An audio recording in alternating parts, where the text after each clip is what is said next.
All right, what's up, everybody? Thanks for joining tonight. Tonight's going to be kind of a fun one. I was thinking the other day of trying to put something together that would be a little bit, something that would kind of spawn a good conversation. And I think there's probably not going to be any shortage of getting opinions from anybody on overrated, underrated, whatever it is, quality whiskeys, however you want to interpret it. But I just thought it would be something that would be fun to kind of put together a little bit. And tonight is going to be a little bit different. So I'm going to kind of do like an open mic night. So fortunately, we got two of the buddies from the Bourbon Buddies who've joined in. They've got their stuff ready to go. So tonight will be fun. Let me see who we've got in the chat. While I'm going through the chat, why doesn't everybody let me know what they're sipping on right now? So,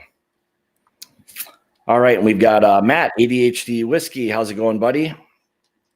What's up, buddy? Trev, how's it going? Wildlife Whiskey. What else we got? JC Brown, how's it going, buddy? I don't know if I've seen you in the chat or not before, so welcome. Who else we got? Monroe Doctrine, how's it going, buddy? Karen B. Ford, how are you, Karen? Christopher David, how is it going, buddy? Sam Clark. All right. Who else we got here? Will Henderson. Will, you're welcome to come in anytime. So Vanessa Kitty, how's it going? Mr. Fulmer, Jeffrey Wack. Jeffrey, I've not forgotten about your sample. So I've got that stuff ready to go out this weekend for all of that stuff. So who else we have? Peter White. How's it going, Peter? Probably. Oh, he's not. I thought Peter would have for sure been sipping on a rye whiskey. Uh-oh. I guess not. Oh, man. He's losing all credibility. Who else? Brent from the Oak and Smoke Whiskey Reviews. I was talking to him before. Unfortunately, he's got to get up at like 3:30 tomorrow morning to go to work. So, oh, Brent, that's early. Anyway, so all right. Buzz. Yeah. So, anyway, so Wildlife Whiskeys. How's it going, buddy? I saw you were there before. So, all right. So with that being said, so I guess I'll start out first. So this is always going to be a little bit of a controversial type of issue, and I'll start with as far as I'm concerned, super overrated bourbon whiskey, whatever you want to call it, and it's got to be this guy right here. I know some people will be mad because there's a lot of people who love this stuff. And let me just back up with that being said. It's a really good bourbon. And it's not that it's not good. The one issue that I always run into with it is the fact that everybody and their mother wants it. And now it's not even an item that you even find on a shelf anymore. You used to be able to, going back a few years ago, you could easily go in and find Blanton's just about anywhere for the most part. And then it became one of those things where everybody needed it. Everybody had to have their date for a child that was born on that date. And it just has snowballed out of control with Blanton's. And it's got a huge, it's just people love this stuff to the point where you'll see people lined up hours before to get Blanton's. And my opinion is there is not a goddamn chance in hell I'm waiting in any line for a 93 proof bourbon. I'm just not. I mean, it's what, $60-65 retail, which is fine. I'm kind of okay with that a little bit, but it's just how it's exploded in the popularity and how people just freak out about it. What do you guys think about it? Yeah, I agree. Just from the standpoint of going into stores and just seeing, that's all people ask for. I when I go in a store, I'm just always listening. I like to kind of listen to people and see what they're saying and what they want. And they're always looking for Blanton's. And there's so many other good bourbons out there that you can find for $30 to $40 cheaper, and it'll kind of you know, you can get stuff that's similar in profile. I know with Buffalo Trace, anything Buffalo Trace right now is real hot. You know, everything's going like hot cakes, you know. But I think with Blanton's, I mean, if it was like 100 and, you know, 104, 105 proof, whatever you want to throw at it, and, you know, it was kind of along those lines, that might maybe be a little bit better. Yeah. But you're right. I mean, for like that proof point, I don't like know. If it could be the Blanton's Gold for $65, right? Or whatever, Yeah. you know, whatever, Now we're talking. Whatever it is, 107 proof or 100, Right. something like that, whatever. But yeah, like you get something that's maybe a little bit, you know, a little bit more proof or whatever it may be. But yeah, I mean, 93 proof, and I mean, hey, at the end of the day, like I think Christopher David said it, you know, I mean, you could honestly, you could probably fill it up with like Buffalo Trace, and people would be like, I love your Blantons. Yeah. You know, there'd be a lot of people. But yeah, like Christopher said, you know, Bland's, Elmer T. Lee, Rock Hill Farms, they're probably worth secondary. However, I'm not waiting in line for any of that stuff. If I saw it on the shelf, maybe I would buy it if I thought I needed it. But there's no way I'm paying the secondary prices for any of those. Yeah, with like Rock Hill Farms, I saw it for like somebody was paying like $300, No. $350. I was like, ha! Yeah, It's not worth it. And I enjoy it, but I haven't had it in over a year just because you can't get it. And I just look at it like, well, there's other good stuff. Like you said, I don't have time with work and everything to be hanging out, waiting in line, doing all this stuff. And to me, it's just, it's good quality, but the hype is a little ridiculous. And I don't know where it came from. I don't know, because it's not really marketed. I mean, what made this like a little cult following? That bottle, it's fancy looking. It's different than anything else. It's again pretty decent juice. Like I mean, at the end of the day, it's got a fancy ass little racehorse on top of it, so it's got to be good. I collect all the horses. Yeah, you know, so it's got a fancy little racehorse and stuff on the top of it, and so yeah, I mean, I think they've done a good job in terms of how they've like packaged this whole thing, and it's just kind of snowballed from there. So that was my like kind of first overrated bourbon. It's not that I don't like it. There's a lot of other things I would go for that price, and like we're not going to go down that rabbit hole in terms of, you know, what we would choose over that and everything. But you know, again, that's kind of my underrated. So if we go with like an overrated or underrated bourbon, what do you have for underrated? Ooh, I think I know what Neil's going to pick. do you know what I'm gonna pick? I don't know, buddy. Well, maybe. I know what I'm all right, so I'll first start with this one because all right. So I see Wild Turkey, Kentucky Spirit as being an underrated bourbon. I think so, yeah. And the reason being is because I don't know, when everybody, you know, talks about this, they just say, oh, well, it's, you know, 101, just single barrel. But it just seems to be, you get all kinds of cool, different expressions from this. And I think, you know, tasting this next to just like your run of the mill Wild Turkey 101, which I love. I think that's just underrated in general, but you know, you taste this next to it, it's totally different. I mean, I've had some really good Kentucky Spirits, not as many of the newer ones, some of the older ones, but a lot of those, they would have been, I mean, they were already just fantastic. If you could find a store pick with them, a lot of them were just like liquid honey. Some of them were so good. Yeah. All the goodness, all like the caramel and all that stuff, just all wrapped up. Because I think the last one I got was a store pick. From the Oh God, that stuff was amazing. And there again, for the price point, I think it's overlooked. I think a lot of the turkey stuff is because people think of it like the name kind of goes with the 101 or doing shots or whatever at the bar, and they just think wild turkey's wild turkey. Like if you don't know any better. So I think that almost hurts them in a way. And I agree with Jeffrey too. Jeffrey just kind of added on to what you're saying, Jeff, a little bit, was the price point for Kentucky Spirit is a little high. That is the one knock. I mean, it's right up there with Russell's Reserve single barrel. It's like, yeah. Yeah. And you know what?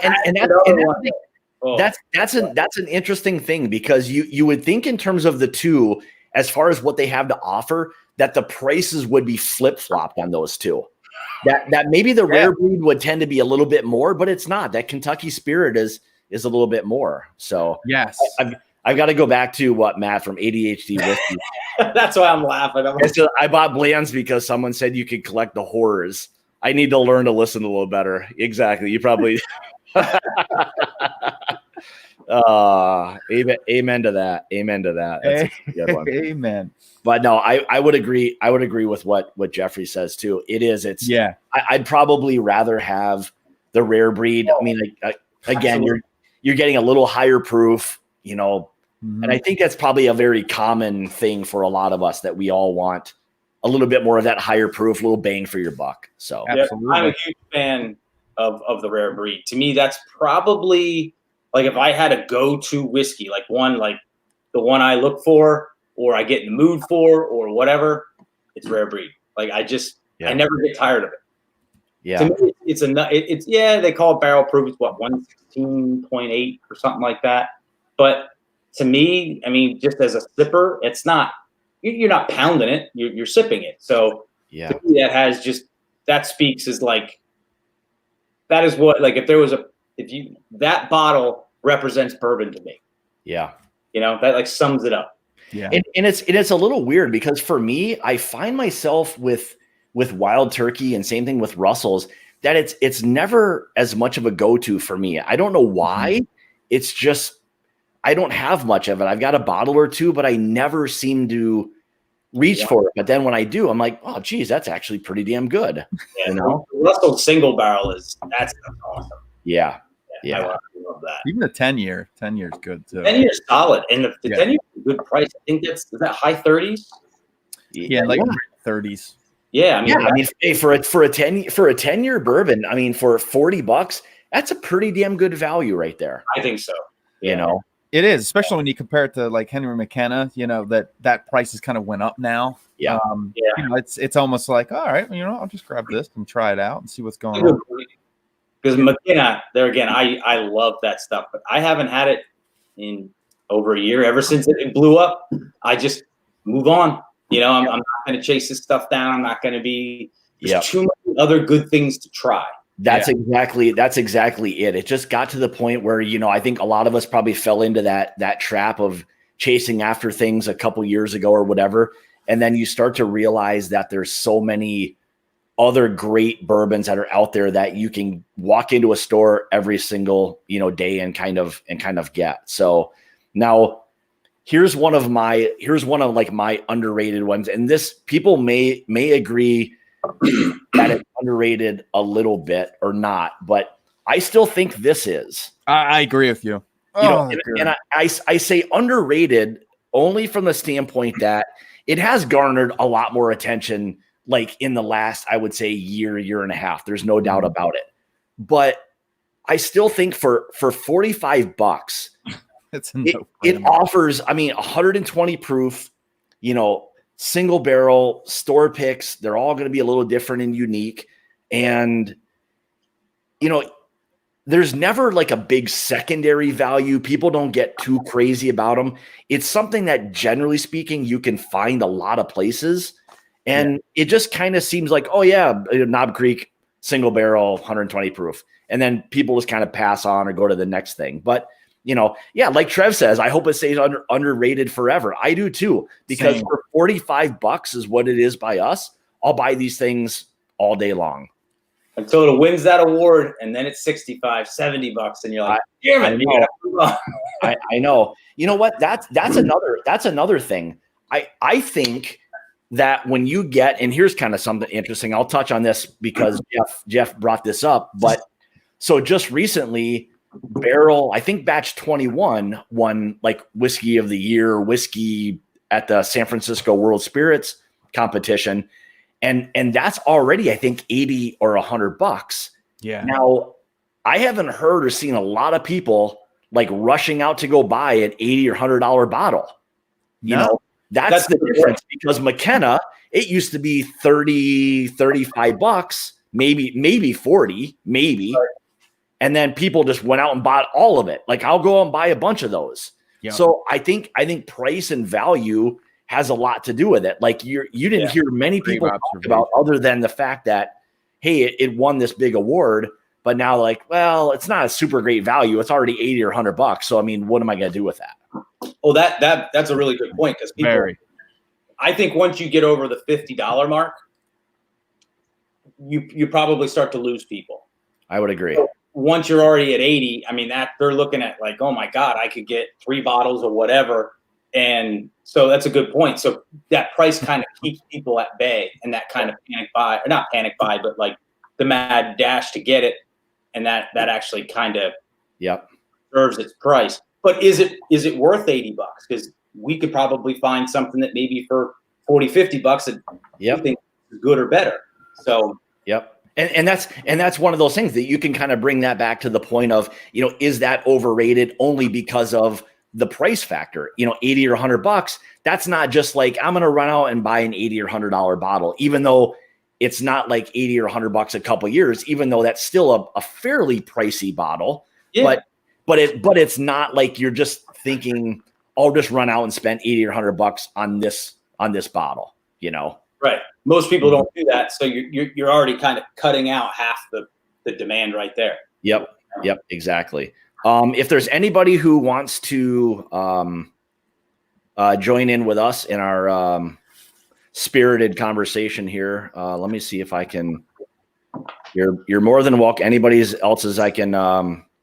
What can I have? I think 5 people in at one time, not including, so 6 total. So anyway, so there's the link if anybody wants to join in and give us their 2 cents. So yeah, value and overrated and underrated, I think those two kind of go hand in hand. I don't think you can have something that's over or underrated without factoring the price in, you know. That's a really good point. Now for me, overrated, we touched on this a little bit. This is my overrated. And I want to like it, because so many people I know that do, but and for me, it's real hit or miss. There's times I have it, I'm like, yeah, it's not bad. And other times I'm like, man, this stuff's terrible. And it's the same bottle. So I don't know if I'm more accepting at one time, but I don't know what about it. It just seems, it's like it's just not holding up. Yeah. Yeah. And it is. I mean, and I think with Bulleit, you know, they seem to somehow try to almost classify themselves or gear themselves towards like cocktails and things along those lines. I mean, you almost never hear, outside of like their barrel strength, like we were talking before, you don't hear of many people just sipping on, you know, on the stuff. So, you know, but hey, I mean, to each their own. I mean, it is what it is. I mean, everything is sippable to a point. I mean, that's, you know, it is what it is. So, Neil, what about you? I think the name gets people. Yeah, I think there's some good marketing with the name. And I mean, is that how you actually pronounce it? Bulleit? Is that its proper pronunciation? I don't know. I have no idea. Yeah, that's what I've always thought it, but then I look at the spelling and I'm like, am I screwing something up? Is it, you know, what's the heritage of the name? I think we're missing the French pronunciation. I think it's Bulleit. That's what I thought. Like when I look at it, I think that it's Bulleit. Well, if you call it Bulleit, people will be like, I don't, you know. You call it Bulleit, you're like, oh, that's cool, you know. Oh yeah. All right, so here's something kind of interesting. Todd Sexton put on here that the Bulleit 12-year rye is great. Haven't had it. I don't even see it in our area. Yeah. And that was one of those things that kind of popped up and then like went away. Like, I don't know if it's still out there or what the deal is. Oh. Yeah, I've never seen the 12-year. I've never actually tried any of the rye. But you were sure that the green label's not bad, so I'll have to give that a shot. Yeah, Dustin did confirm for us it is not Bulleit. It's straight up Bulleit. It's straight up Bulleit. So okay, thanks. I didn't do very well in my French class, so I didn't do well in English. That's why I asked. Exactly. Yeah. Well, I got one here for you. Yeah. What do you got? So I believe this to be overrated. I don't know if it really gets rated very high anyway. But I just do not like this bourbon. It's the David Nicholson 1843. Oh, interesting. Scott loves that stuff. Now you upset him. No. Love would be a strong word. Love would be a strong word, but I'm okay with it. So, but yeah, I had it next to the Rebel Yell 100, and it's just like the Rebel Yell 100 just blew it out of the water for me. It was just for my taste, profile and everything, and I just felt like it was just the price point it's higher than Rebel Yell. I mean, this is like almost 30. It's like $25 or something like that around us, and I just don't. I don't know. I don't see it being for me like of a good value. I see like with the Rebel Yell 100. I mean, I feel like $18, and I feel like it drinks better because that's solid for even 25 bucks. That stuff drinks really well. So yeah, that I think is an overlooked, and I think that's because of price. You got it. You can see because that's exactly what Jeff was just saying. We like just naturally want to say either overrated or underrated. Always price factors into that. It always does, and it has to. I agree with it. It has to. Yeah. Although we don't want Rebel Yell 100 to go up in price, so yeah, I don't think it will. I think it'll be. But I mean, when I only had it with Neil, and he was like, "Dude, you got to try this." And then he told me, I was like, "Wow, this is pretty good." And for the money, I was blown away. Yeah. All right. So I'll win an award somewhere, like best bourbon under $25, and they'll fly off the shelf. That's just how it goes. The kind of the tater factor will kick in, and everybody will kind of chase after all this. So, all right. So DH Sills says overrated. Four Roses single barrel. Agree or disagree? Which the single barrel, like not the.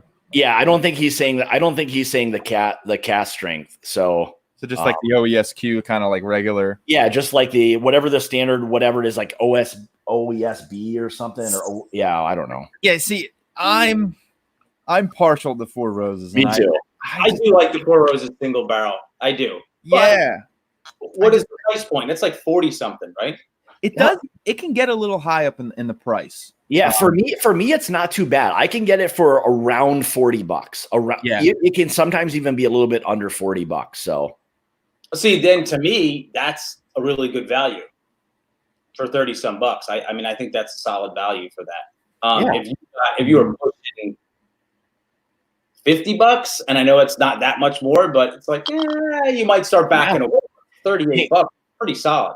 And hey, that factor, that's like, would you rather pay 99 cents for something or $1? It's like you start to like do the math in your head. It's like, oh man, 99 cents, that's great. $1, I mean, I know it. I'm not trying to make the two comparisons, but right, yeah. No, that makes sense because we all have these little things like $50. Like we have increments that we associate to. You know what I mean? So like. Once you hit past $50 for a bourbon, it could be 54. You start thinking about it. It's only $4. But if it was 50, you just or $49.99, you grab it. It's like we have these funny little points of like numbers that stand out to us, like the even numbers. You're just like our. It could be because of how our money's set up. Yeah. You got your 1s, your 5s, your 10s, like so you deal everything with those like increments. So I think price plays probably more of an influencer than we're giving it credit. Yeah. Agreed. I think that factors in a lot. So yeah, I mean, and again, I think we all get those like favorite like distilleries and kind of get tied to those. So we all have like a little bit of your favorite. So I mean, this is all completely subjective for all of us, of course.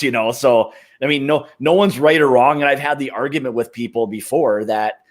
I mean, hey, when we all do reviews of whatever, I mean, what I'm tasting, and I mean, you get people, I don't like this, or it's garbage, or I didn't get that when I nosed it or tasted.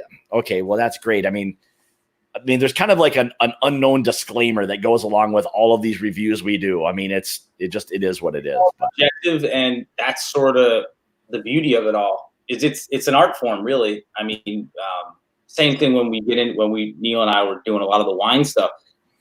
It's like to each his own, you know, and that's the beauty of it.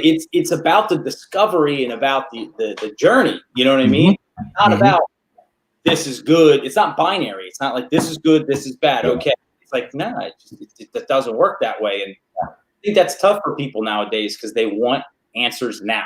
Yep. Yeah. You know? If you think about like food, you have certain people that are big sweet tooths. They like chocolate.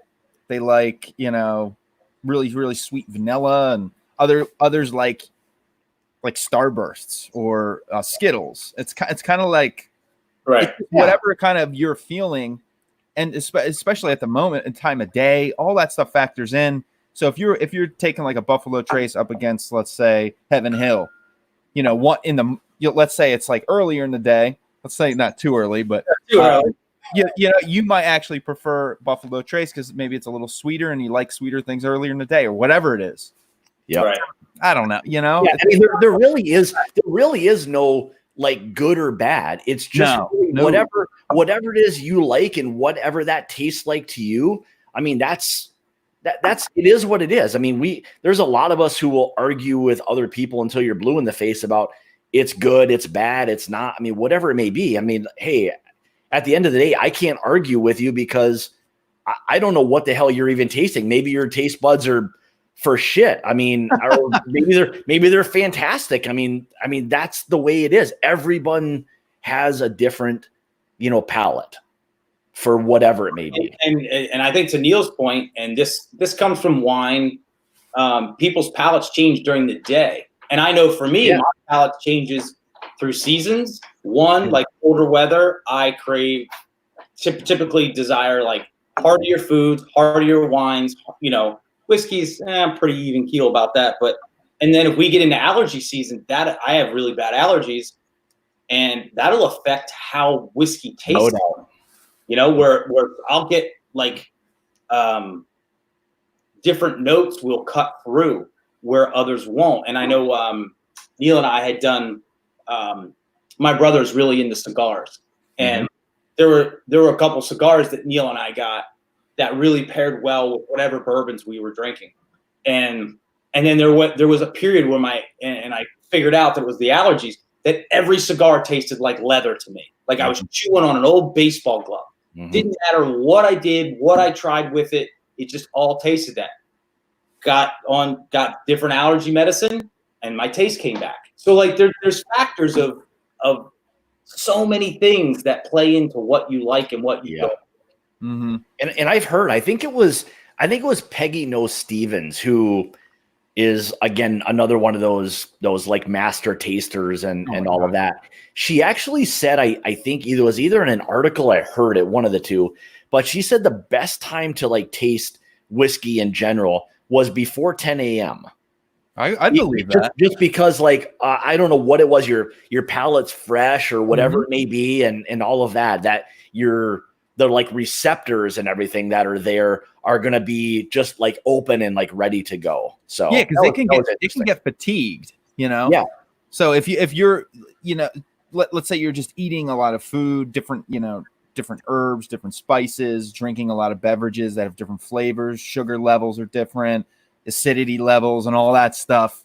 It all, you know, fatigues your palate, and that's why I think a lot of wine geeks, they really like high acid wines because it kind of freshens your palate, and so they kind of go towards those when they start getting into wines. They really start kind of craving those high acid wines, because then it, you know, just because they're tasting wine so much, it just kind of refreshes everything. So it's kind of interesting.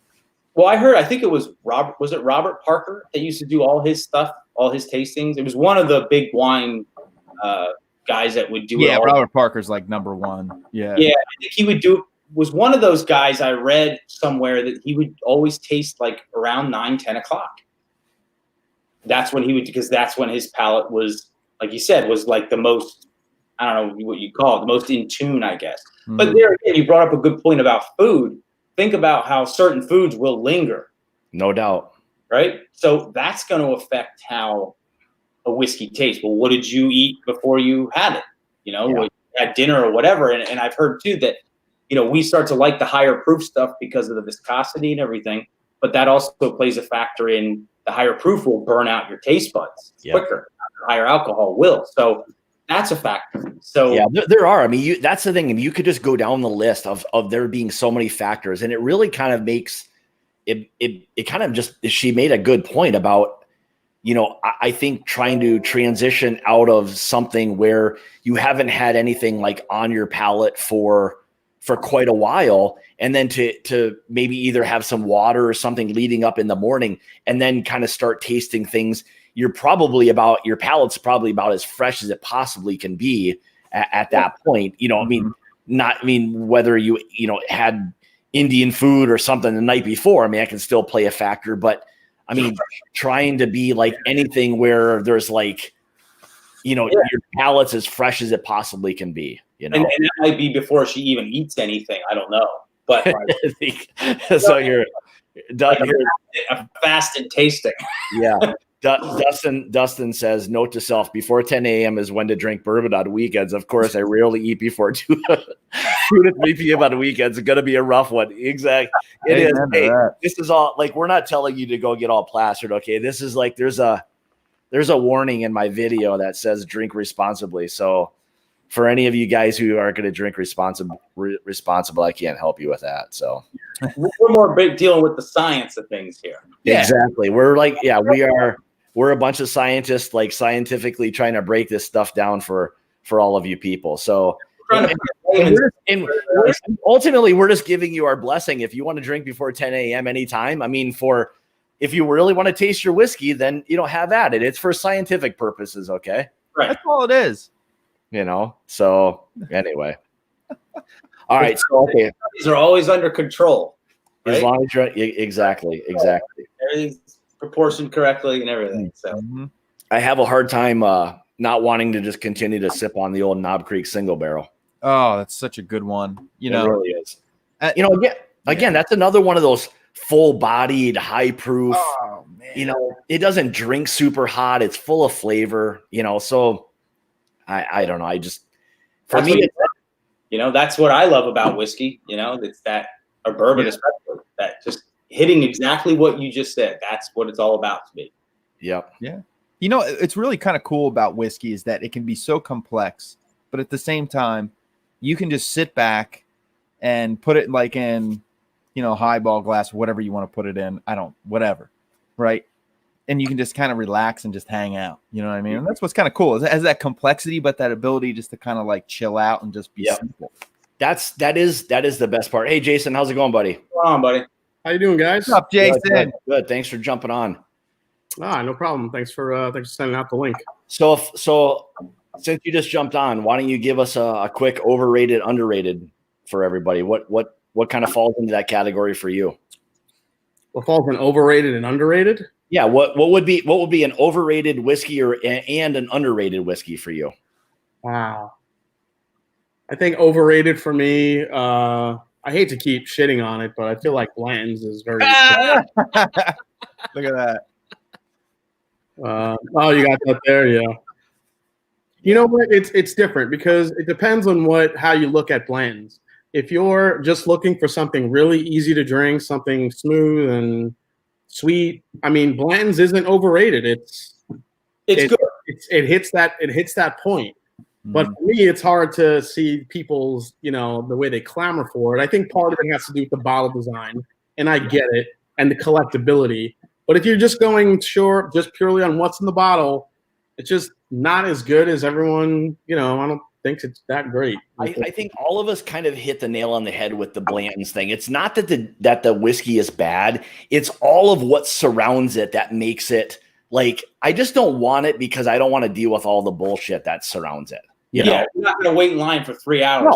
No, and I'm not. But you'll see there'll be some post that'll pop up, and there'll be 150 people waiting in line because they're going to release like 20 bottles of Blanton's. Right, you're gonna take a day off of work to get it. Yeah, exactly. There isn't a chance in hell I'm waiting anywhere for Blanton's. Right.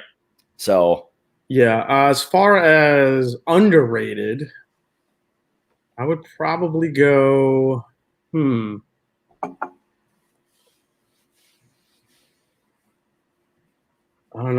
I think there's a good amount of them, especially the ones that sit on the shelf that are underrated.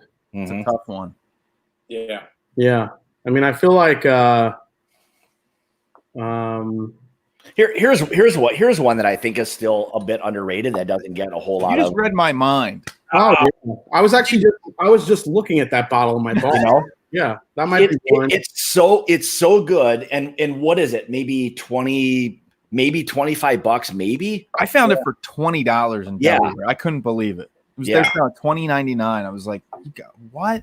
Yeah. That's a steal. That's a steal. Right there. Yeah. I mean, 114 proof. It's probably got some pretty decent age. I don't know. What do you think it is? Between 6, 7, maybe 8 years or something? Yeah. Yeah, I think it's It's supposed to be about between 6 and 8 years old for that one. Mm-hmm. You know, I mean, I don't know. It's another one of those as far as, you know, I think the only time it ever got like really people started buying it all was when someone said it was going away again, and people ran out and bought a whole shit ton of it. And then, you know, a month went by and they realized it wasn't going anywhere. And now it's pretty much everywhere. Can you guys find it on the shelf if you go to the liquor store? Oh, yeah. Yeah. Yep. Actually, Ohio just got that introduced into the state. We didn't have it for forever. Oh, Really? Everyone, we get every other damn Beam product. Everyone was asking, like, why the hell didn't we get Old Grandad 114? And we finally just got it in a couple weeks ago. Oh, Jason, Ohio and Pennsylvania, they're getting very special bottling of Old Overhaul. Old Overhaul? Yeah. Which one? So only PA and Ohio are getting it. I think they're releasing it at 114 proof, and it's like a special bottling. Oh shit! Yeah, and that's that new one. Yeah, they're doing it's kind of a rip off the new one, but they're doing a special bottling just for Ohio and PA. Oh, that's what it was. Okay. Yeah. Okay. All But right. I think they're having both. They're releasing that 11-year and then also releasing, you know, these two editions that are from PA and or for what was the proof on that? Because that could fall within our category of like a little bit of an underrated like rye whiskey. That Old Overhaul is not too bad, to be honest. Yeah, I'll tell you what, it's damn good because they do. Don't they do a bonded? Yeah, they've got a 100 proof one. Yeah, and again, it's another like affordable rye whiskey, one that doesn't get talked about too often. Mm-hmm. You know, I mean, rightfully so. There's a lot of really good, you know, entry level ish types of, you know, you got the Old Forester and, you know, the Wild Turkey 101. So you've got some pretty good competition in the rye whiskey category, you know. You know what? I don't feel like, you know what's underrated? I think Michter's regular bourbon is underrated. Nobody ever talks about regular Michter's. You know why? You know why? You know why? Because their other shit is so damn good, nobody cares about that one. And here's my other thought on Michter's is that most of their stuff is all low proof. Yeah, that's it. And people have a hard time, and I've heard it before. People left comments and this and that about I'm not going to buy like a lower proof. I always kind of go back to like, have you had it recently or whatever it may be? Because I think Michter's, even lower proof, packs a pretty big bang for its buck, you know, and I think it's very flavorful. And I think it has a lot to do with, again, that low barrel entry proof that they do. The low entry proof. Yeah. So you're not adding a bunch of water at the end. Yeah, it might be lower proof, but everything is done on the front end. So you're getting a richer, lower proof whiskey on the back end. Yeah, because it's getting all the getting all that rather than cutting it at the end. Yeah, I can because it is solid. I mean, that's because I had as like one of my underrated like whiskeys was the Michter's single barrel rye whiskey. Yeah. And it's a great like rye whiskey. I mean, it really is. But a lot of people, when they see it, what is it? 84.8 proof. And there's a lot of people that'll say, and again, Michter's can be a little pricey for some people. Well, that was gonna bring me to Monroe Doctrine brought it up in the chat. He said Michter's 10 bourbon is overrated for over 100, and I think that is. I do think it's a really good bourbon, but yeah, I mean, depending on what year you get, 120 for that is just not Just doesn't really do it for me sometimes. I mean, it's a damn good 10-year-old bourbon. I mean, it's sourced, but that's why I feel like when you hear like the 2019 bottling, which was what was that, Scott? It's supposed to be like 13 years old. Like it was it was between like 12 and 13-year-old, and they just didn't want to go back and print different labels. Yeah, so for a 12 or 13-year-old bourbon at $120 in today's market, I could see that. Yeah, but you know, a 10-year at barely 100 proof. I mean, Well, and here would be a good argument. So with that as like a comp, you could say, okay, Michter's 10, again, I know it's going to be a single barrel for $100-$120, or why don't you get like a Russell's 10-year for $35? You've got equivalent in ages and $75 to $85 or $90 less. So you can start to see like where value plays a huge role in over and underrated whiskeys. Absolutely, too. And then it's like, all right, well, I can buy a bottle of the Russells, a bottle of Rebel Yell, and a bottle of something else. So now I have 3 bottles that I really like for the price of this one bottle. Mm-hmm. Yeah. So I really think value thing is huge, and price really comes to value. That barrel strength rye, and even their toasted rye at retail is an absolute steal. I mean, those are just delicious rye for the money for what you get. The problem is that the barrel proof rye you could pretty much, when you see it, it's usually retail. I mean, the toasted is usually upcharged like all the other things, but that barrel proof rye for a $60-$70 rye, that's that flavorful. Oh my God. Yeah. That's a killer bottle. Yeah. If you can get it at retail or whatever. And again, I mean, I know we can all go crazy about the secondary prices of things and all of that, but at retail for what you're getting for one of those, I mean, it's just fantastic, All right. What does Trev say here? Oh yeah. So what else you got? Neil, are you still on the, that's a really good point that Trev Wilson brings up. I think the $40 price point and the lower proof on the Michter's bourbon, I think that's a hurdle for a lot of people. When you see Old Forester, beats regular Michter's, and Old Forester signature is $100, and that's another one. That's Old Forester signature is $20. That's another one I had. That's a bit of an underrated bourbon. I mean, I think that's highly underrated. Yeah, it really is. I mean, an Old Forester 100 proof. I mean, it's a rye too. It's got to have a little bit of age. I don't know what the age on it, but it's got to have a little bit of age, 6-7 years, maybe something like that. But again, it's a fantastic daily sipping, and that's kind of what I'm talking about. Is like not all of these highly allocated, whiskeys and stuff, but for an everyday. And what is that for you guys? Between $20 and $25, maybe. Yeah, that's all it is. Yeah, I would say 25. Yeah. You can't go wrong with it. I mean, honestly, I think if you can find any bourbon rye that's in that, $20 to $30 range, that's just like kicking it out, pulling your socks off, doing everything it needs to. That's just where it's at, man. I mean, I love seeing that price point and heavy hitters at that price point. I mean, outside of like FOMO, the only reason we all go after these other crazy things is just because you want to somehow get a hold of it. But at the end of the day, like none of us should have to chase after anything. There's so many good between $25 and let's say $50 bottles of bourbon that we could be content the rest of our lives and never have to get a special bottle of anything.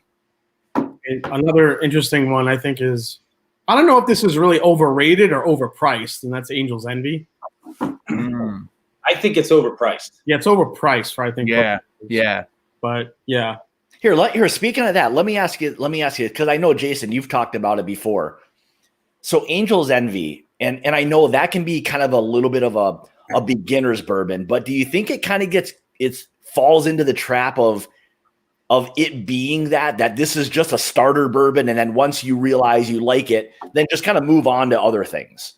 I think it depends on where you are, what kind of a drinker you are, honestly, because I know people that's all they drink is Angel's Envy. They love it. And that thing sells out when it hits Ohio, when it goes to stores, that thing sells out, man. It does not stay around long. So people really love that stuff. And I think it has a specific niche for, an easy sipping bourbon, and it's sweet, not too much of a finish. It's just really good stuff. So for me, for someone that's looking to work up its way to barrel proof and stuff like that, it's a great entry level. It's a great entry into the bourbon category. Yeah. It's $50 for that entry, but it's also a very unique type of flavor profile with the port and how sweet it is. So it's just a matter of taste. But yeah, I think a lot of people love that stuff. Oh yeah, I remember that was one of the first. Bourbons that I had. I think Jeff, you gave me some of that. You had some laying around. Yep. I wasn't drinking bourbon at the time, and I was like, "Oh, this is." I think anything that's going to be sweet that has a little bit of a finish on it. AKA the Angel's Envy. That it's approachable. It's got a lot of things that are going to take away the harshness of something and make it somewhat enjoyable. So I can see why a lot of people almost has a softness to it that makes it approachable. And I think back to what you were saying earlier, Scott, about the bottle when we were talking about the Blantons with the bottle. I think it's there again. It's marketed well. It's a really cool bottle. It has the angel wings on it. And just gravitate towards it. And then when you find out, this is something that I can drink for the average person who is getting into it, kind of like you said, it's almost like the gateway. You get in. It's like, oh wow, this is easy to handle, easy to deal with, and the bottle looks cool. So I think that's, to me, I think it is a little overpriced, but and like talking bottles and all of that, like Jeffrey says, the Willet pot still. Look at that. People want that. People want the bottle. Hey, it's all about the bottle. It's a cool ass bottle. There's no doubt about it. Yeah. And like you said, the whiskey in it is average at best. It's nothing that anybody clamors over or anything like that, but it's a cool bottle. And it's not the greatest. Chad said pot still is terrible. I don't know. I don't use the words terrible because to somebody else, somebody else will love, the stuff. So, to each their own on that stuff. But I used to do that. That was early on. A buddy of mine got me a bottle of it for Christmas, and then not having it for a while, went back to it and was like, man, I can't believe I really was like that into this stuff. But it is such a cool place. Yeah. It's still small enough, you know what I mean, where you get a lot of like personal attention and stuff. It's a cool place. But yeah, I was a little disappointed the last time I had it. And the price keeps me from purchasing it again. It can be a little bit. You're paying for a lot of that marketing and the bottle and all of that. So here's a really good one. Wildlife and Whiskey says Jack Daniel Barrel Proof is one that's underrated. Most folks will pass on because they don't like Jack because it's whatever. But it's a gem. Yeah, he's told. But it's a gem. Yeah. It's exactly it. Because a lot of people, all of us, you think back to like when you had Jack Daniels. What did you have? The old number 7, that shitty stuff. Oh my god, tastes like weird banana shit. And now you get to Jack Daniels, the barrel proof or the single barrels. And that's a very good. I'm glad he brought that up. That is probably a super underrated. Yeah, that's super underrated because I think people see those bottles and they just think it's some weird fancy Jack Daniels, not knowing exactly what it is. Because if you've had number 7, you're just like, Jack Daniels sucks. I'm walking out and you see this bottle for $55 and you're like, I'm not paying $55 for some trumped up swill.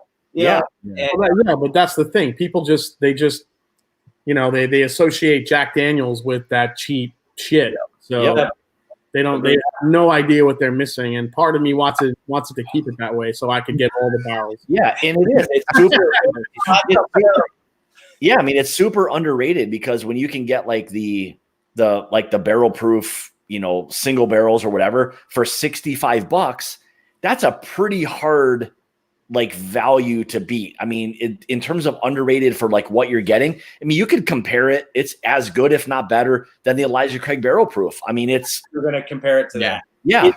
It really shows that like they're doing they're able to make really good stuff there.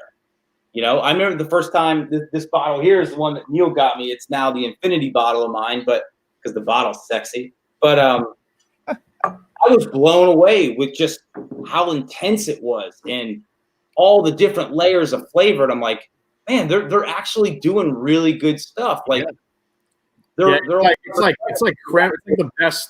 the best creme brulee you've had with like bananas foster poured on top. It is so good. It's really, I mean, when you start comparing like the Knob Creek like single barrels and stuff, I know it's a little bit less and all, but in terms of value for what you're getting, that's another. I mean, it's just a fantastic. All right, here, let me ask you guys. I'll bring it up on the screen. You tell me like right away. You guys in the chat can tell me too. Underrated or overrated? Ooh. Oh. And again, I know everyone's going to think, they're going to think, now this is Jason. This is unfair because this is the one we got. This is that. Is that the rye tie? This is the rye tie. Yeah. So I mean, I know this is a little bit unfair because this one was like, it was an incredible bottle. That one is not overrated. It's not. And it's unfair, but let's just say the 3-year, or 4-year, Are you including the bourbon as well or just the rye? Yeah, if you want to, the bourbon too, and that's a good one. I mean, it's Peerless is always one of those things. If you want to like either like piss people off and watch them go off on a tangent, like you just show a bottle and there'll be like, I'm surprised there's not like, that stuff is shit. I'm not paying 100. It's like, yeah. I think they got balls because they're just releasing their shit, and yeah, it's young, but it's got depth. It's not like it's just shit juice that they're just like thrown together. You know what I mean? They're taking their time with it. I agree. And again, and I've said this before, and we've talked about this, Scott. Yep. No matter what you think about Peerless, and it's all about what's in the bottle, but you have to look at their overall, business plan and how they do things. Everything that they do is more expensive to produce, and it's also whatchamacallit.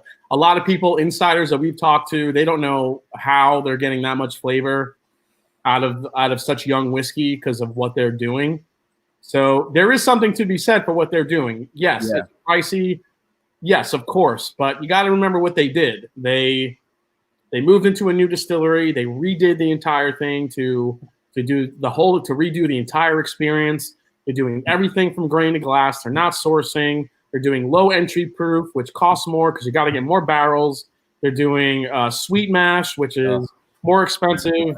I mean, they're aging everything in house. They're doing everything you want to do the right way. Yeah. But at the same time, so people look past that and they just see $190 to $120, and I get it. Yeah. Mm-hmm.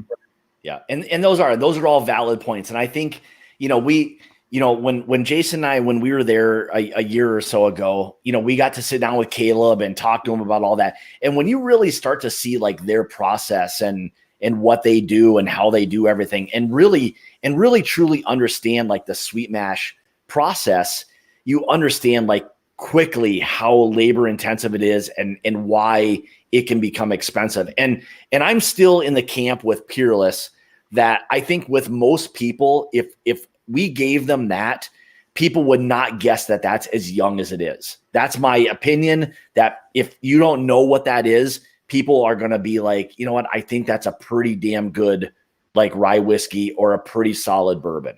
Yeah. And I'm telling you, when that stuff comes of age, when that stuff gets into the 6, 7 year, 8-year-old category, I'm telling you, people are going to be clawing people out.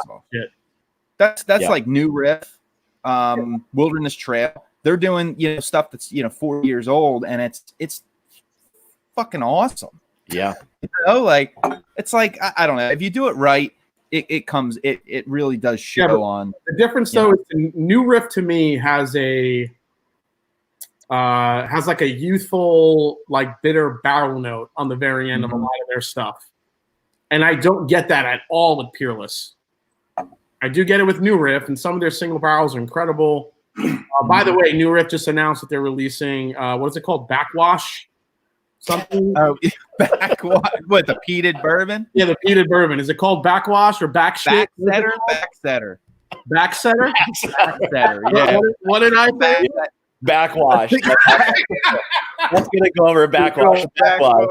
Yeah, they should not name it over real well. Backwash bourbon. Where do I stand in line for me some backwash? Get me some of that. That's going to be my bourbon brand. Come up and get some backwash. Oh Jesus! What I picked up off what you guys were talking about that is because you've seen the experience, you know what all's going into it. You can respect why it costs what it costs. Yeah, right. You're seeing the business side of it and everything like that. So it's not underrated as of quality, right? But people are rating things also based on that price point. Knowing what goes into it, well, yeah, it's worth every penny because you know that.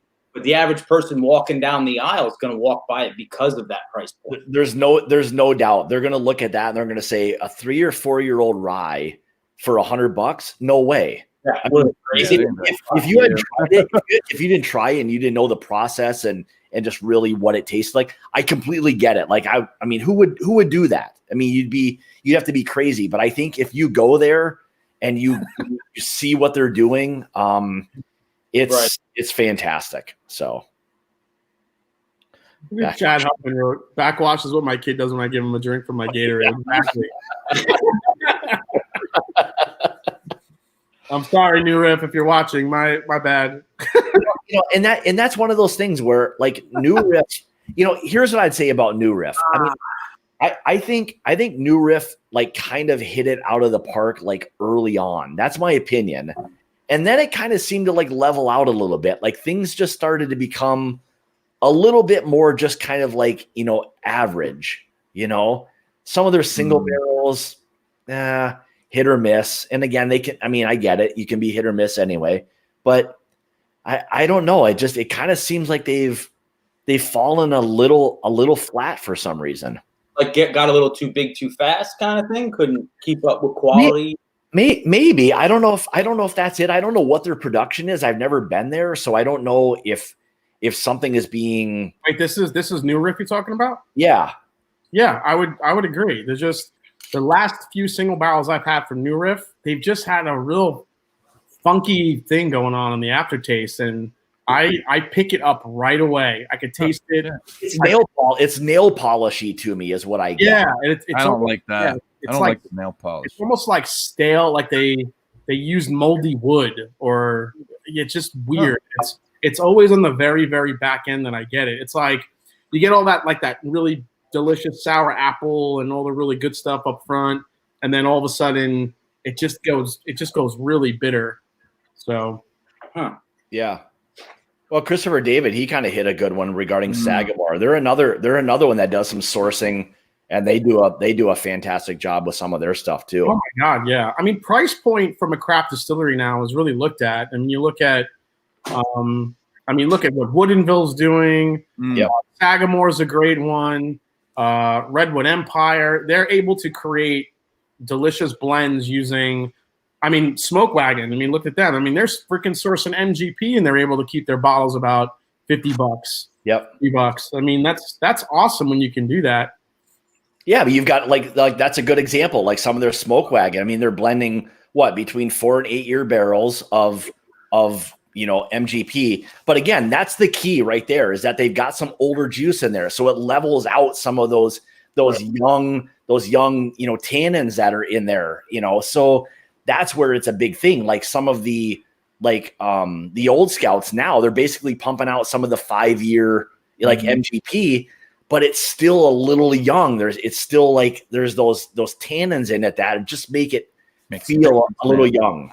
Yeah, it makes a big difference. I mean, 5 years in barrel, I mean, that's a huge difference. No doubt. Everything can change in that point, There's a point you just can't rush things, especially when you're dealing with this kind of thing where age is a factor and science and all that stuff. You can't rush that stuff. I mean, Neil and I, there again, with our wine background, we've seen it with that, where it's just when places are trying to crank it out too quick, Yep. No. You might get hurt that way if you crank it out too quick. You can. If you're a quick cranker, you got to be careful there. So yeah, you got to be real careful. I mean, here's another one that kind of seems to fall a little bit, I would say, under the underrated category, like Patrick Fulmer says, High West.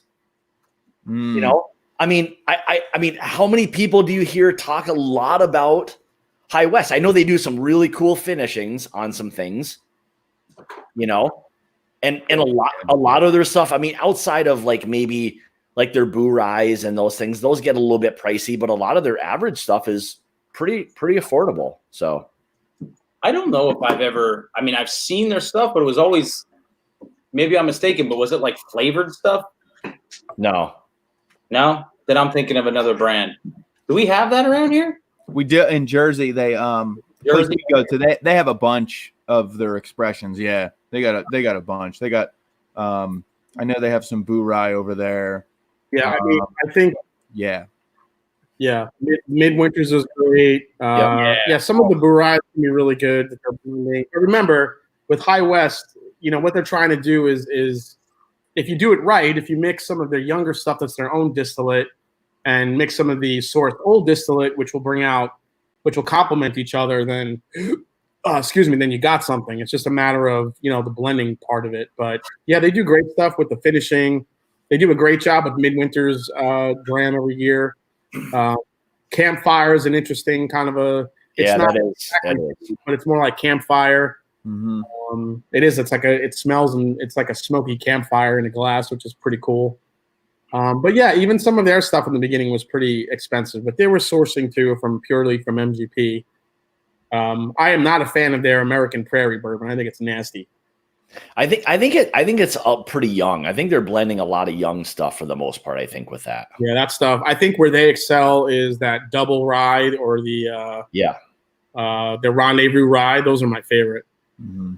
Yeah, their double rye is not a bad like sipping rye, but I think it's really good in cocktails because it's got a unique profile to it. Yeah, it's a little bit different. It's unique. It's unique. Like the Old Forester with the high malted barley. Not that the High West has a high malted barley, but it's got a very interesting and unique kind of profile to it. So, all right, what else do we have here? I'm just seeing what else somebody was saying in the chat here. I thought I saw something before. I'm gonna grab. Yeah, I don't know the Dickel thing. You could send people down a rabbit hole with that whole deal. I mean, it's just, you know, here's the thing with that. I mean, I guess I'll touch on it for a second, but that was kind of a bad transition. Touch on the Dickel a little bit, so that was bad. I'm kind of glad you guys must either be super drunk or not paying attention to what the fuck I'm saying because nobody hammered me. I heard it. I just wanted to see how far you're going to go with it. Maybe that was it. Like, oh, let's see how far this dipshit's gonna bury himself on this one. Anyway, so like the Dickel part of it, I think it's one of those things where, again, not that it's bad, it's just a different profile. It's just got a different, you know, profile to it, and whether or not you enjoy it or not, I mean, that's not for me to decide. I mean, I'm okay with it because I know what I'm going to be getting with it. So I think it's a little bit unexpected. With Top brought up about 17. I think all the 1792s are kind of underrated. I was not impressed with them up till about, I don't know, like I feel like 3 months ago. I'm like, wow, these are really good. I don't know if they've just gotten better over time, but I'm loving 1792 now. I think the small batch for $30. It's a great bourbon. Yeah, I'm a big fan. I like it too. I really like what they're doing. If you like high rye, because it is high rye. So yeah, exactly. Yeah, thanks, Chad. I appreciate that. You should switch to pause. You have a face for radio. Thanks, bud. I appreciate that. Where's the block button? Is anybody doing the block button? I'm just kidding. Let Trev do that. Trev will block it. Yeah, Joseph Rezo, Dickel. Yeah. See, being a moderator, and then when Dickel comes in to the chat, it immediately just gets flagged, and then you're just like, that's constantly clicking. Well, whenever somebody whips out their Dickel, everyone scatters. Yeah. Yeah. True. It's not a party until someone whips out the Dickel, right? Yeah. Well, I think for that though, people have an expectation. So when they get something that has those different notes, like you said, it's just a different beast itself. Yeah. That either it's like, oh, what's this, or oh my God, this isn't what I expected. So they're kind of shut off to it. Yeah. Yeah. Exactly. So That's from exactly. all three of you guys, because I don't think I know this. Do you guys like the Dickel stuff, or what are your opinions on it? Do you like George Dickel whiskey? Is it your thing and you have to be in the mood for it? You don't love it, but you don't hate it either. You know, honestly, I think it was number 12 at like, it was like a restaurant maybe like half a year ago. It was the first time I had it, and I was digging it. I was fine with it. I don't think it was anything, you know, obviously with the vitamin note, I do get that. I mean, that's like Flintstone vitamins. I like that. There's a little part of me that likes it. Yeah, I think it's, for me, long story short, I think it has to be, I have to be in the mood. It's not like I'm just going to reach for that all the time. Like this where I don't have Oak Scout. So 107. So this is a store pick from PA, but it's, I don't, you know, it's good. It mixes MGP with Dickel, but the Dickel is like in refurbished, as they say. Is that what they're doing? That's a blend of those two? Yeah, so they take I don't know what the years are because it doesn't actually say it on here. I'm not sure. But yeah, they take MGP bourbon and then they blend it with Dickel, but it's more of like, I don't think it's obviously considered a bourbon because it's not aged in new oak, so it's recharred, you know, or not recharred, but refurbished. I forget how they put it on here. Here, so, if you guys want a really entertaining and good like podcast to listen to involving like whiskey and people like brutally telling it how it is, go listen to Chad's podcast, The Bourbon Boys. He just flat out tells it how it is. There's no sugarcoating anything. So, and I'm a little bit biased because he's a Wisconsin guy too. So, but you guys got to stick together, right? Yeah, we kind of stick together a little. Weather changes up there. On Wisconsin, fuckers. All right, here we got Will who wants to. No, Will, you can come in if you want, man. Here, let me post the thing real quick. I'll stay on for a little while longer. If you guys want to, I mean, I'm good to go. So I'm good. The junkies will be on till like midnight. So yeah, they'll be. Yeah, they run like 4 hours. They run 4 hours. Plus, there's like probably 450 people watching them anyway right now. So yeah, yeah. Come on, Will. You can come on if you want. Yeah. So I'm trying to think if I've got anything else. Here's another one, and we kind of talked about it a little bit. For me, overrated just in general is a lot of this shit. Oh yeah. Hello. Oh yeah. You know, I mean, whatever you want. I mean, outside of like maybe some of their old bourbons, which wasn't their shit anyway. Yeah. I mean, which one is that you have? What is that? 4-year rye. Okay, same with me. And I'm not a huge like dill fan. So when I get dill in rye, like it's a turnoff for me. Like this shit, I'm just not a fan of it. And their 3-year was even worse. It was like straight up pickle juice. See, that for me, I kind of like the pickle thing. I mean, but that's just my taste. You know what I mean? I don't mind the pickle. See, that sounds bad now. I don't mind the pickle and the Dickel. Yeah. Hey, Will, how's it going? What's up, guys? All right, well, so give us real quick, since you've been listening for a little while, give us an overrated and underrated whiskey. Well, I got a little bib and tucker here. Speaking of Dickel, right? So yep. This is a 12-year. This was a gift. My brother-in-law paid $130 for that bottle. What? Shit. And Bib and Tucker. No, here in Ohio they sell it, and it's very overpriced. That's how much it was, man. Yep. Oh my god, I've seen it. I don't think I've ever once looked at what the price was on the stuff. Well, the special 12-year picks or whatever. I mean, that's ridiculous for that kind of stuff. Yeah. Especially when you can get Yeah. half of it, Yeah. you know. Yep. Hard to beat. I always go back to the Wellers, man. Like the price on Wellers has gotten so bad that they all just feel overrated. That's one of Weller 12 for $100 at my local store. I mean, who the heck is well, going to pay and that? that's the thing. Sometimes you'll see like this. That's the old bottle, but the old like Yeah. I mean, Yeah. There you go, buddy. it's That was still my first experience with Weller. With that bottle right there, the old bottle. Yeah. Jeff, did you at least take that little like thingamajigger off the top of it? I don't know. I don't think mine had that. I thought it was funny, too. My wife and I were down there on vacation, and I heard all about it. Like, this is before Neil was into whiskey and everything. Yeah. And Will, oh yeah. I'm looking on my phone to see if I have a picture of it because I found it. And actually, a couple years later, Neil and I were down there, and we kept going to this store that would get it in, but the guy would only get like 4 or 5 bottles, and then somebody come in and just wipe them out. And we stopped at that store in the 2 weeks we were down there. We stopped at that store like 5 times. It wasn't freaking there. Well, in honor of this being your first experience, Jeff, I'll have some for you. Okay. I appreciate that. I don't know if you can see that on my phone. You know but what? That's the thing. Like Will said before, it can be. Oh yeah, that's cool. Like Will, what state are you in, Will? Georgia. You're in Georgia? Yeah. Hey, just Yeah, I mean, for random all stuff. you gotta do is mention like Weller and like whatever it is, it's probably overrated somehow. yeah. Just I can again, get I mean, special going back to reserve the for price. like, you know, I can get special reserve for under $30. That's fine. Yeah. I've never seen 107. I guess 107's awesome. I've never seen it before. Yeah. But Yeah. I'm not paying All $100 for 12. the Weller 107s in Ohio. Yeah, you Well, hey, here's all the there.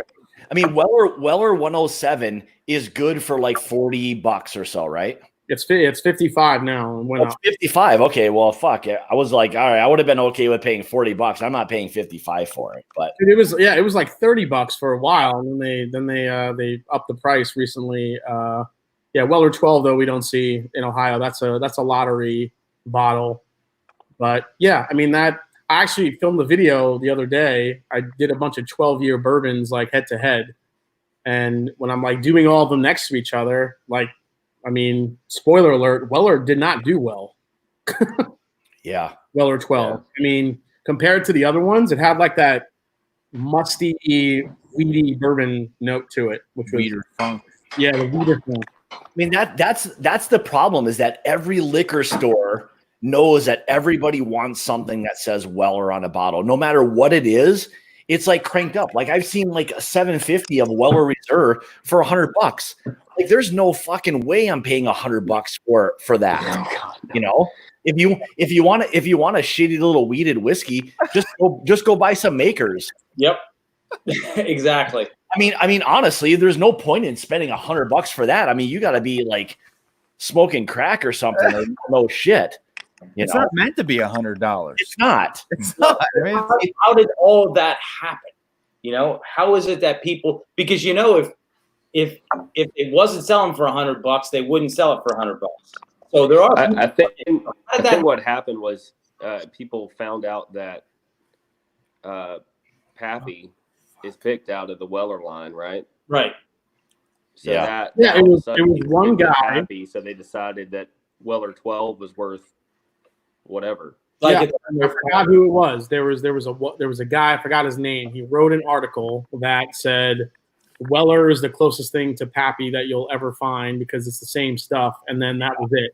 Yeah. then it's Killed it. all out.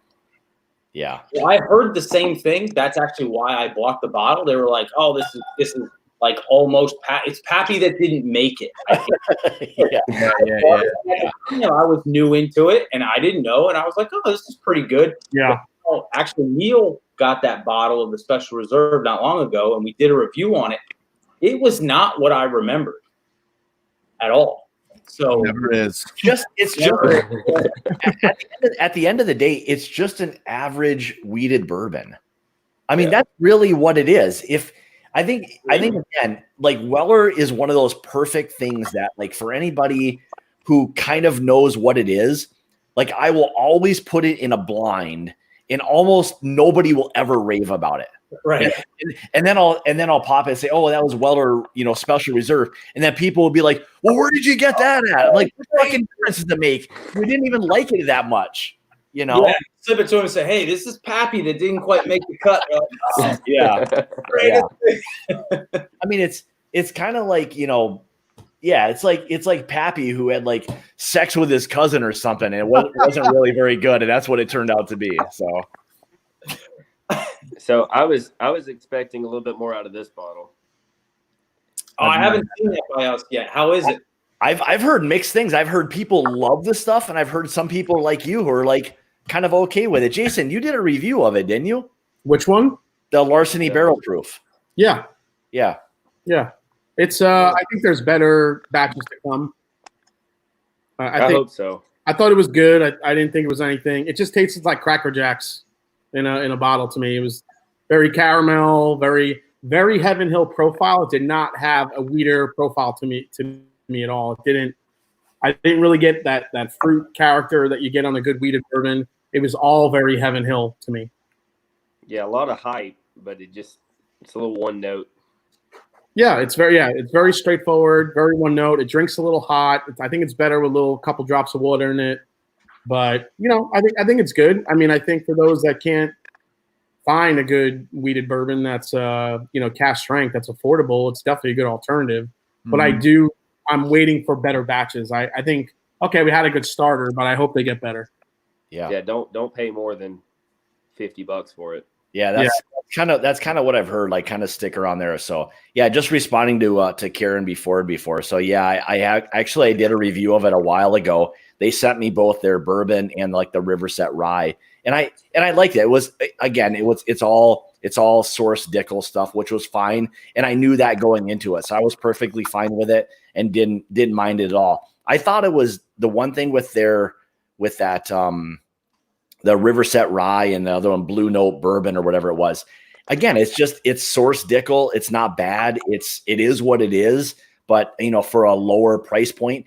And I know a lot of times people get so focused on aged whiskey that, just because it's older doesn't mean it's better. So don't fall into that trap, whatever you do. Yeah, exactly. And there's an abundance. Like we've talked to Bill Straub of Foregate and we kind of got some info from him regarding like the cost difference between MGP and Dickel.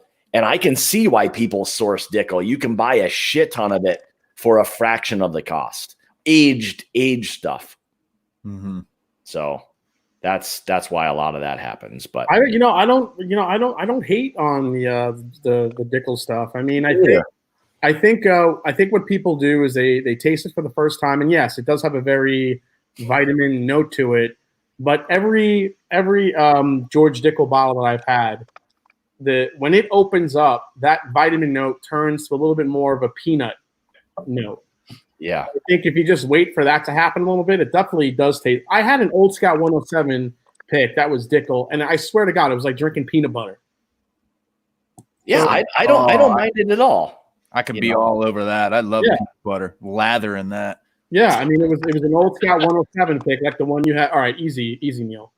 Yeah, that was borderline a creepy statement right there. So I got a lot of edit that out later on. Once lather comes into the conversation, you know where it's going. My damn father. That was Neil's inside voice that came out. Actually, you better be washing your hands. Like singing "Happy Birthday" or something. Yes, that's it. Yeah, yeah. I'm the same way. Like with the Dickel stuff, it's just different. I mean, it's just a different profile. And sometimes, I mean, with a lot of us, like, I think that's kind of the cool thing with whiskey is that so much of it has a different profile that's the fun part of, what it is that we're kind of experiencing, Yeah. What is All right. So I missed it earlier because kids, but where did y'all stand on the Wilderness Trail stuff? Jason touched on it a little bit. Like it's not in my area, so I don't have much or really any experience with it. That's what I'm drinking right now. Let me grab some. There you go. So this was a special pick though for the New Orleans Bourbon Festival. and this tastes like cookie dough in a glass. It's ridiculous. Mine tastes like straight up maple syrup, dude. Oh, dude. Is that their weeded? Yeah, this is the weeded. Yeah. And this is about 5 years old. They're releasing their 6-year-old stuff this year at some point. Which, I mean, this stuff, I think, when it's like 6, 7, 8 years old, is just people are going to go nuts for it. It's already so good. You know what? I heard somebody, and I don't know who it was, but somebody was like bashing the shit out of them the other day. I don't know exactly who it was, but they were saying like Wilderness Trail was like straight up garbage. And I don't know who it was. Yeah, who was that? I remember seeing that too. I don't know what it was. I just thought, I'm like, geez, of all the people I know who've tried it, and I mean, people who I like respect their palates who like it, I mean, I just kind of was thinking, boy, that's a little odd that somebody would say that, but I don't know. Well, if you had the first release of the bottled and bond was definitely a little bit grainy. There was definitely some youth to it, but you could see that you could definitely taste the quality in it. Just think, for the age and the price it was, people probably expected a little bit more. But again, we gotta. I think for them to release a bottled and bond single barrel, non-chill filtered bourbon for their first release was pretty ballsy. Yeah. That's what I got, and it's banging. I mean, I get like that cookie dough all over it, and then I get like butterscotch, and it's just incredible. I really do dig it. It's good. Yeah, some people hate on it. I just don't get it, but whatever. Everybody's palate's different, I guess.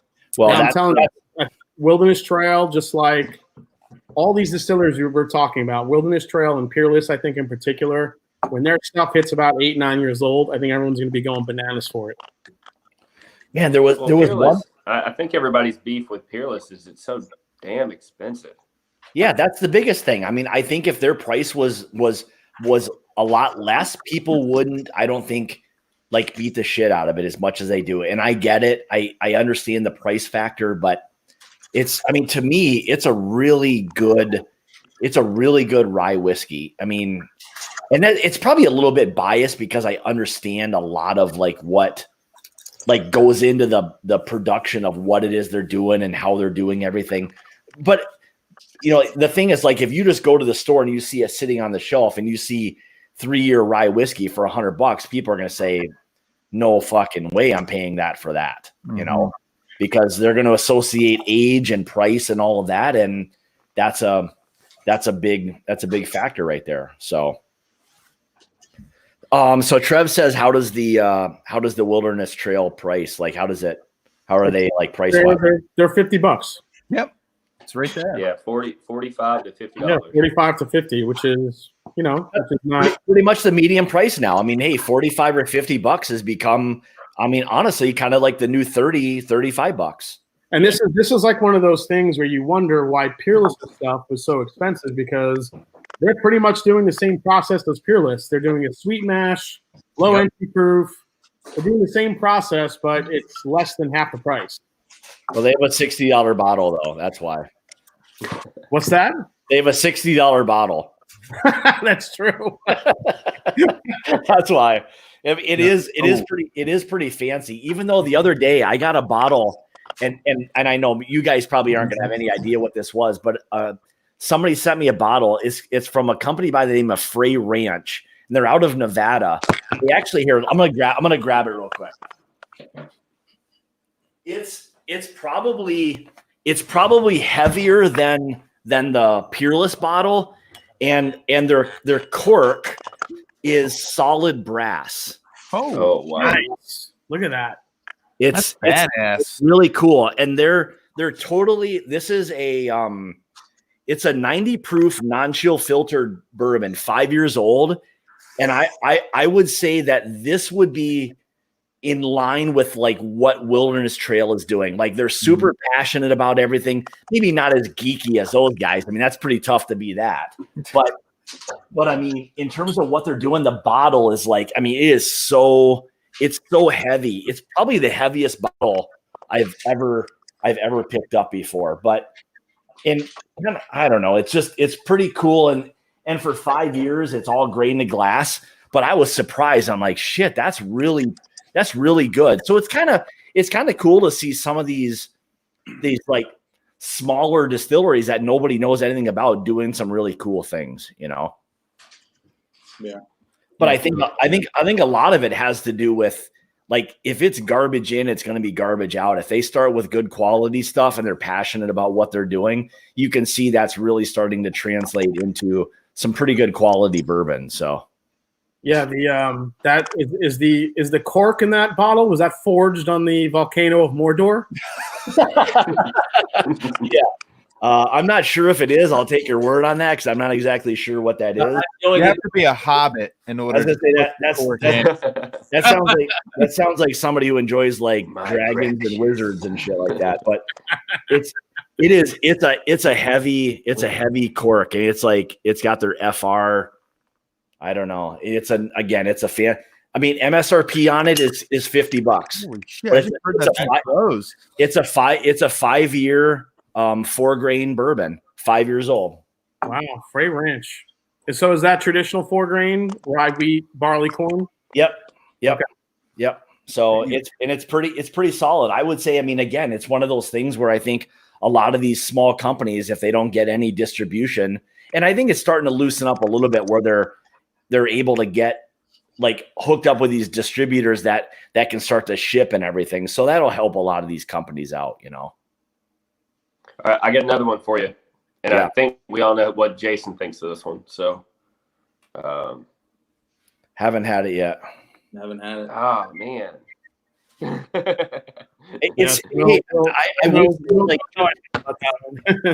well, just from like listening to other people's reviews and people talk about it, I mean, it sounds like a pretty. First of all, I mean, it's a good price point. It seems like, and if you can get some quality. That's a big thing. I mean, that factors into like what we've been talking about tonight, underrated or overrated, price and quality. There's your overrated or underrated right there. Yeah, I saw that Redwood Empire, Colorado, and the Redwood Empire Lost Profit in Colorado for $35. It's $34 here. I mean, automatic. That's an automatic buy. Automatic.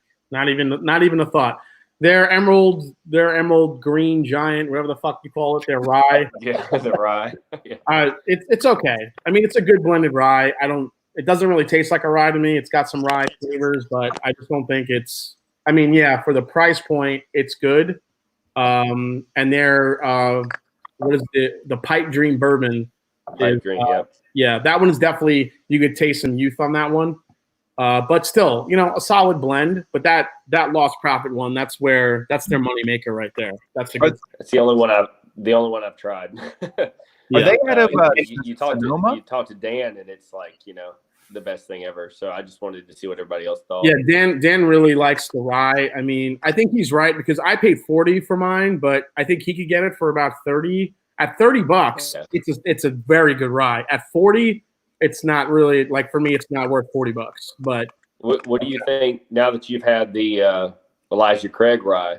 Where do you put it next to that? I think it's right there because either of those, you'd be hard pressed to, like, you know, once you keep drinking it, it almost starts passing, it almost starts passing as a bourbon. You know, it's really on the sweeter side. There's not a lot of rye spice in there. I think there's actually more rye spice in the Redwood than there is in the Elijah Craig. Right. Elijah Craig Elijah Craig is definitely just like a rye heavy bourbon. Yeah, pretty much. Yeah. I'm gonna have a little bit of the $275 million bottle of Peerless. Do it up, Scott. Why not? Why not? I mean, get crazy. I'm looking forward to tomorrow. I love Thursdays. Thursdays are amazing. Tomorrow Thursday? Yeah, I think tomorrow's Saturday or something. It's something. It's something that ends. It's something that ends in day. So looking outside in the middle of the day. Oh my God! Bourbon in his hand. One of them. So who in here had the Weller Full Proof? What'd you think? I never had it. Did not have it. No, you were blessed, my friend. Never mind then. And you have to keep that. That's another one of those. I mean, I've heard mixed things, and I wonder sometimes. And Jason, I mean, clearly you're the only one that's going to be able to tell us. But if you were blinded with that, like, I mean, is it that good, or is it just like, yeah, this is a decent bourbon? You know, when you compare it to the rest of the Weller lineup, yeah, it definitely stands out okay, because it's. I mean, yeah, it's only 7 points proof higher than Weller 107, but it's also non-chill filtered. Mm-hmm. okay. And in a weeded bourbon, for me, that really comes across. So when you put it up against, the entire Weller lineup, it definitely sticks out like a sore thumb. Easily the best Weller that's on the market. But as far as putting it up against some other weeders, I mean, there's not many really great ones that are that higher proof out there. If you think about it, I mean, what do you have? You have Maker's Mark cask strength. You have the Larceny barrel proof now. You have, I mean, you want to get crazy. You want to go all the way up to William LaRue Weller. I mean, when you talk about barrel strength weeded bourbons, I would be curious to see how Rebel Yell 10 at cask strength would do against that.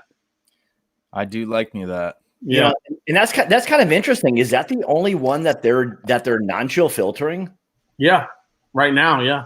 That's strange. Wow. That I wonder what it is about that. I mean, I can see where if the foolproof where they would want to non-chill filter that, but that's interesting that they're non-chill filtering that. Yep. I wouldn't. Are any of the makers non-chill filtered, like the RC6 or any of the picks? What's that? Are any of the makers non-chill filtered, like the picks or the RC6 or any of that? Not that I know of. Yeah, I haven't heard any of that. Yeah, all their stuff, I believe, is chill filtered. So gotcha. Yeah, and that makes a huge difference. I mean, I know for a while there, it was kind of like, I don't know if it matters or not, but I'll tell you what, it really makes a big difference when you can. I mean, you get into some of those higher proof non-chill filter things, you can really tell the difference. You just drank a 90 proofer that was non-chill filtered, and you said it made a difference. So it makes all the difference. Like, I mean, I think that's a perfect point. Like where you can get a 90 proof, like standard whiskey or bourbon, whatever. If you can have that versus non-chill filtered, it makes you get the creaminess, the oils, all of that remains. That helps that 90 proofer taste and feel a hell of a lot better. I'll tell you that. Water can't cut everything, right? It does. I mean, all that water stuff. I mean, it does. It kind of it does really choke all that stuff out. So yeah, all those oils from all those fatty kind of retained, and I think it definitely does make a difference in mouthfeel and flavor. You got it. Yeah, I was going to say mouthfeel is huge, and that's what everybody seems to like about barrel proof is the extra viscosity and all that stuff. So that's when you chill filter it and you do all that and you cut it with water and you do all this. It's like you're slowly stripping things away. Yeah. Yeah. The experience of what it is. All right, Jason. A lot of us saw your post before, so why don't you let the cat out of the bag a little bit and tell us what you think of the Old Forester stuff, without ruining your review and all that. Without ruining my review? Yeah, without meaning without giving all the details away, so you don't like. This was like I'm gonna watch it either way. So the last wave of 90 proofers right here. Yeah, that's like I think it's going to end up being one of the more sought after store pick single barrels in the market easily, especially the barrel strength, because that's non-chill filtered.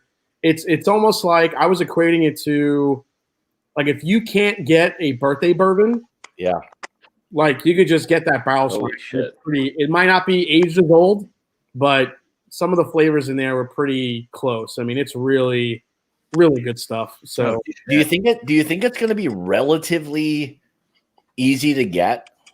Well, remember, it's only for the private store pick program. So, okay. Remember, these are just going to be store picks. They will be available online for stores that do store picks. So you have to look online. Okay. They're any clue on price point? Supposed to start dropping May of this year. Now, whether or not that happens with everything going on, I'm not sure if that delayed it at all. But that was what the press release said. Yeah. I wonder if that's going to affect. super It's gonna excited be good. about that. I'm just super. Yeah. What's the price point going to be on those? Any idea? So they're pricing the 100 proof at 50 and the barrel strength between 70 to 80. All right. Well, I mean, hey, there you go. Probably There's worth it. decent value. Hey, And the barrel strengths, according to Jackie Zykin, will all be between 130 and 135 proof. oh, At least- hell yeah. That's the goal. Holy cow! That's All right. So yes, follow-up please. question. Jason, when are you having Jackie on your live stream? I'm working on it. She's hard to get a hold of. So she's a busy lady. She's Yeah, awesome. imagine. She has completely changed that freaking brand, man. That's awesome. Yeah, I mean, I think that's Yeah. one of the good parts. You get these people who like hear and see what's going on within the whiskey community and like what everyone's talking about and what they want. And like when you can get away from the old guard, things change for the better, I think. And there you go. There's probably a perfect example right there. Yeah, but you also gotta, some credits also gotta be given to what's his name? Mr. What is it? The president and actor. Mr. Brown. Oh my God, I can't think of his name. What is it? Yeah, Mr. Brown. Mr. Foreman, Brown. Mr. Brown and Mr. Foreman. Mr. Brown and Mr. Foreman. Yeah. The Sausage King. Yeah, I mean this is it, Roman. The Sausage King. Yeah, I think that's Neil nailed it. That's what we were all thinking of. The sausage. Smithfield closed down, man.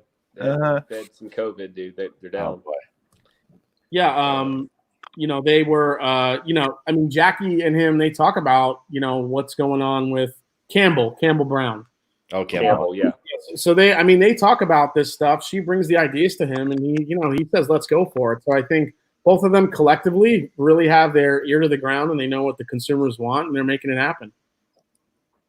Yeah, it's a big thing. I mean, I think when you've got kind of like, boots on the ground and people are hearing and listening to what people really want, and it still makes sense for them to be able to produce it monetarily.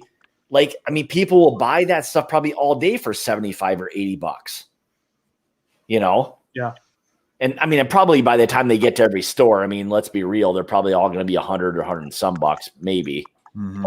But whatever. I mean, it is what it is. I mean, $100 isn't what it used to be, unfortunately. I spent $75 on Stack Junior, and I would probably spend $100 on a freaking pick of Old Forester right now. And let's be honest, when my stimulus money hits the old paycheck or the old account, Daddy's going to town. Dude, it's all firearms and bourbon from here. That's pre-allocated. It's pre-allocated money right there. Uh-oh. I'm trying to stimulate the economy. So yeah, exactly. Mm-hmm. Mm-hmm. We all have to do our part. You're trying to stimulate your bourbon collection.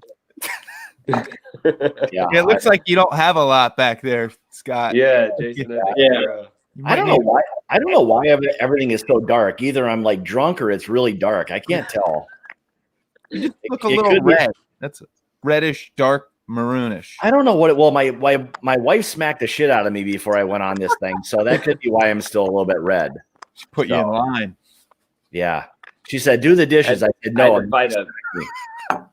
I had to fight a 2-year-old for an hour before I got on. So. Oh yeah. Probably tough business. Probably similar to fighting a wife. Very similar, probably. She's just like her mother. So. I know. I'm only saying this because she's not watching or listening. So, if it was one or both, then I would be like, "Oh, I love you," this and that. But, Yes, and filtering, sure. yeah.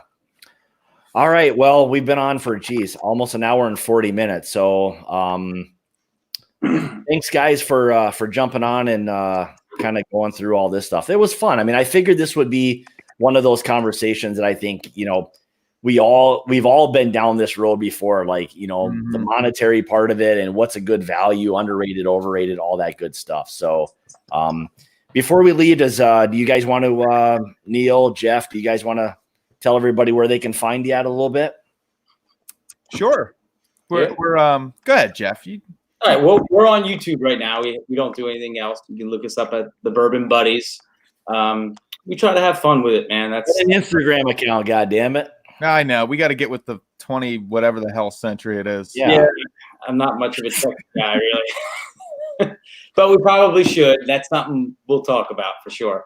But we appreciate you having us on, man. Thank you. Oh, yeah, absolutely. Anytime. This was a lot of fun. So, Jason, I know you just not long ago, you just passed like 10,000 subs. So congratulations on that. I know you're probably almost at, I don't know. Well, I don't know.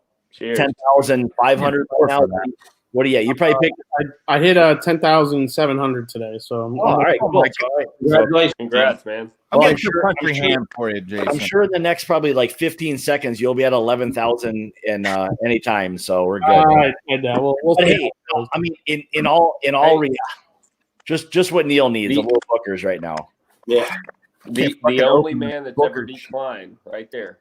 No, So- but I mean, hey, all you guys, I mean, who have the YouTube channels and that, I mean, you guys all do a fantastic job, and it's entertaining, it's fun, and all of that. So, you know, I mean, props to you guys, and Will, for you, thanks for all the support. I mean, I know we see a lot of the same people that are in there all the time, and you know, we all appreciate it very much. So, with that being said, so thanks guys for joining tonight. All of everybody who joined tonight, thanks for viewing. And next week I'm gonna actually have Bill Straub on from Foregate. We're gonna talk a little bit about his new release and some of the other stuff from last week. So if you do or don't know a lot about what Foregate's doing, you might want to kind of tune in for that. I think you'll enjoy that. So with that being said, cheers, guys. Thanks for joining tonight, and we'll see everybody next week.